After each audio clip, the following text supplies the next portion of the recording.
Good afternoon students. आज हम trial balance and error का लेक्चर 3 करेंगे, यानी लास्ट टॉपिक है इस चैप्टर का। सबसे पहले हम डिस्कस करेंगे what do you mean by suspense account. Suspense account क्या होता है? Sometimes in spite of best efforts of an accountant all the errors are not located and the trial balance does not tally.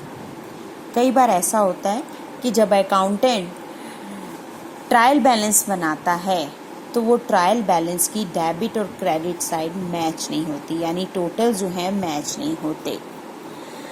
जब total match नहीं होते that means कुछ ना कुछ errors उन ट्रायल बैलेंस में रह गए हैं और उन एरर्स को फाइंड आउट करने में अकाउंटेंट जो है वो समर्थ नहीं होता। यानी अकाउंटेंट बहुत ज़्यादा एफर्ट्स करता है, ट्रायल बैलेंस बनाता है, लेकिन फिर भी ट्रायल बैलेंस मैच नहीं हो रहा क्योंकि कुछ एरर्स रह गए हैं।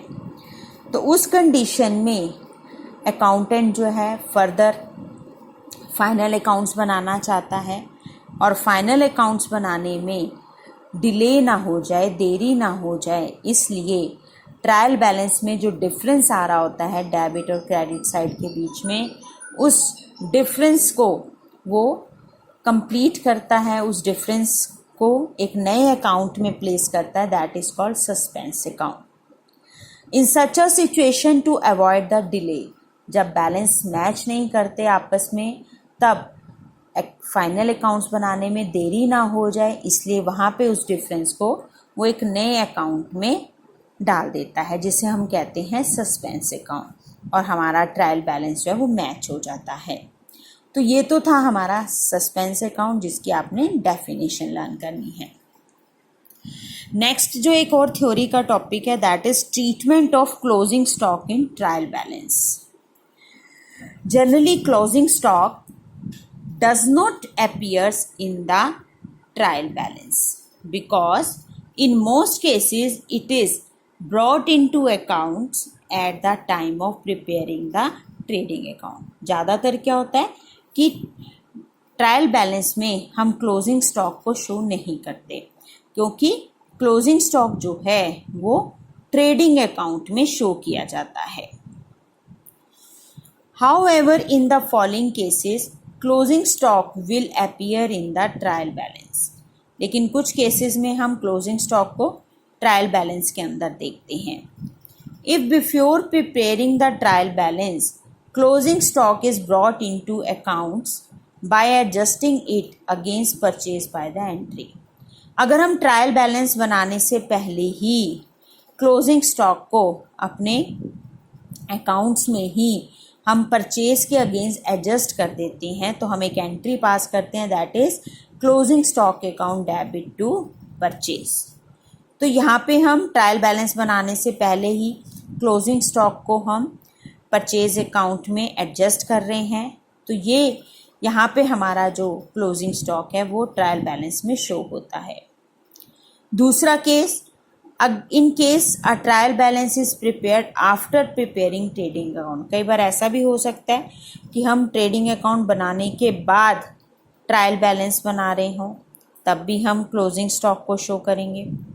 Third, in case a trial balance is prepared after passing adjustment entry, और अगर हम एडजस्टमेंट एंट्रीज करने के बाद फिर ट्रायल बैलेंस बना रहे हैं तो वहाँ पर भी क्लोजिंग स्टॉक जो है वो ट्रायल बैलेंस में शो किया जाएगा। तो ये 3 सिचुएशंस हैं जब हम ट्रायल बैलेंस को क्लोजिंग स्टॉक को ट्रायल बैलेंस में शो करते हैं।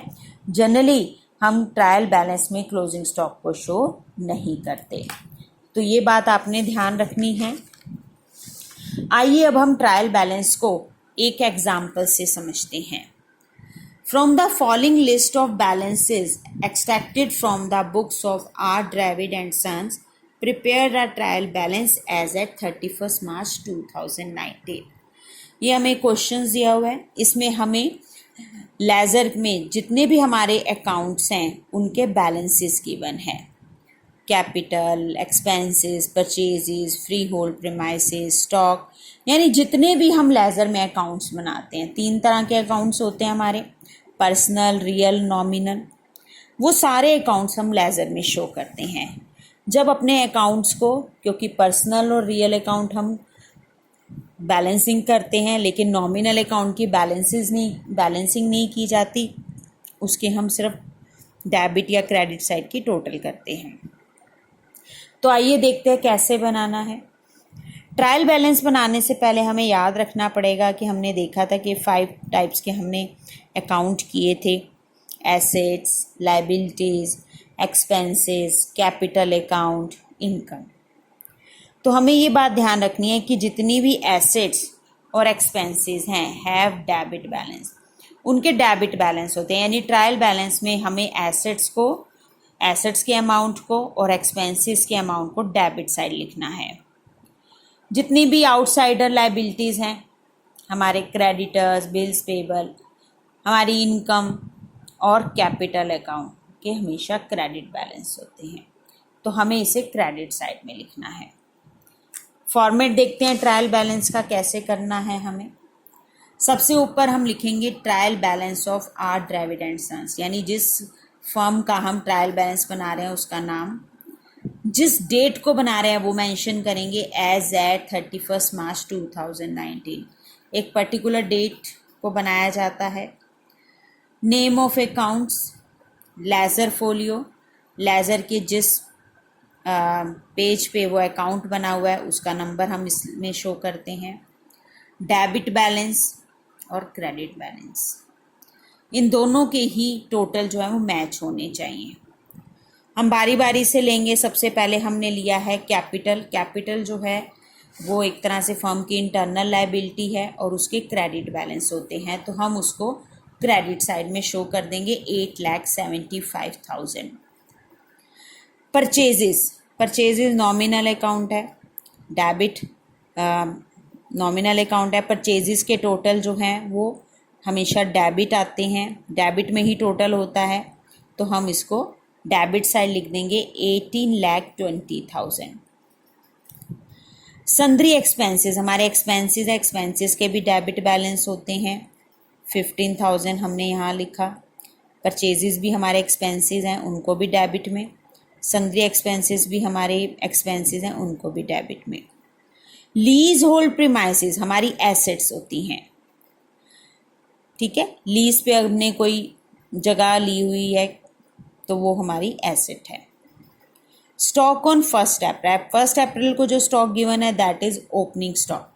ओपनिंग स्टॉक जो है हमारी एसेट्स हैं, उनको भी हम डेबिट बैलेंस में लिखेंगे।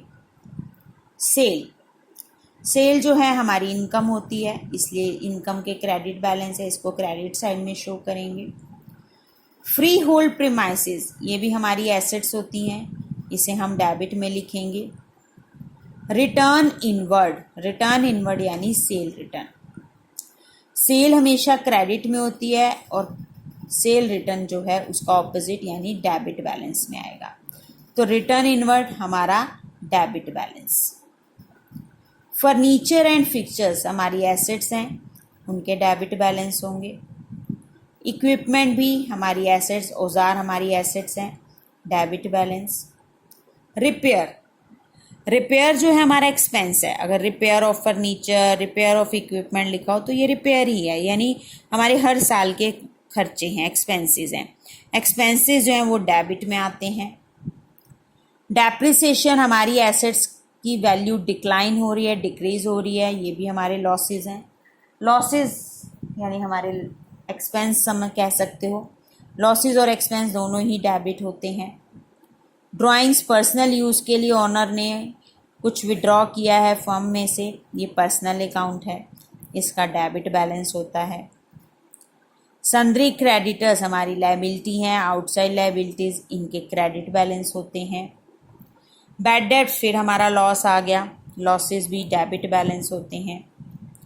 इन्वेस्टमेंट्स हमारी एसेट्स हैं, इनके डेबिट बैलेंस होते हैं। इंटरेस्ट ऑन इन्वेस्टमेंट हमारी इनकम है, इनकम के हमेशा क्रेडिट बैलेंस होते हैं। लॉन्ग टर्म बोरिंग्स यानी उधार लिया हमने पैसा लंबे टाइम के लिए, दैट इज़ आवर लायबिलिटी, तो 6 लाख हम क्रेडिट साइड में लिखेंगे। Loan from UTI unit trust of India से हमने लोन लिया है, वो हमारी लायबिलिटी है, क्रेडिट बैलेंस होंगे।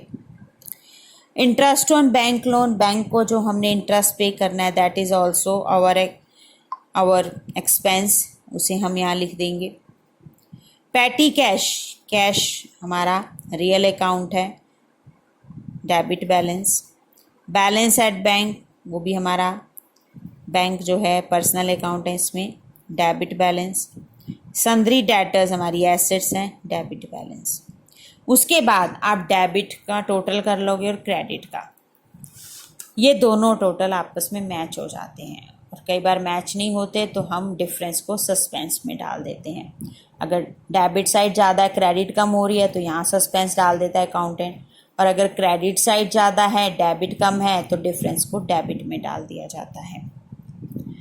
यहाँ पे हमने क्वेश्चन में, क्योंकि यहाँ पे क्लोजिंग स्टॉक था, क्लोजिंग स्टॉक जो है ब्रैकेट में लिखा हुआ है 31 मार्च 2019, ये क्लोजिंग स्टॉक है हमारा।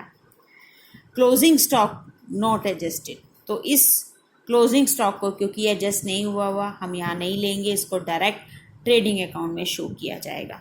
हमने नीचे एक नोट भी लिख दिया है, closing stock will not be shown in trial balance because it has not yet, ये अभी तक it has not been brought in to account, क्योंकि इसे अभी तक हम अकाउंट में हमने ट्रांसफ़र नहीं किया है, शिफ्ट नहीं किया है, इसलिए हम इसको यहाँ पे शो नहीं करेंगे।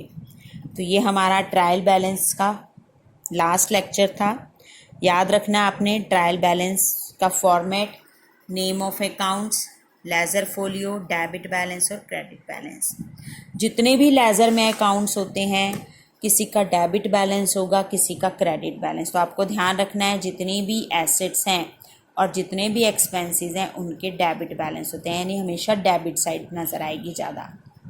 जितनी भी लायबिलिटीज़ हैं, इनकम है और कैपिटल अकाउंट के बैलेंस हैं, वो हमेशा क्रेडिट बैलेंस ज़्यादा होंगे, तो वो क्रेडिट साइड लिखना है आपने। तो ये चीज़ आपको याद रखनी है और ट्रायल बैलेंस बनाते हुए माइंड में रखोगे तो आपका ट्रायल बैलेंस कभी भी रॉन्ग नहीं होगा। तो इस तरह हमने आज सीखा कि कैसे हम ट्रायल बैलेंस बनाते हैं। तो आप इसकी अलर्स रिवाइज कर सकते हो, बैक एक्सरसाइज के क्वेश्चंस भी कर सकते हो, और कोई प्रॉब्लम हो तो आप व्हाट्सएप पे ले सकते हो। Thank you and have a nice day.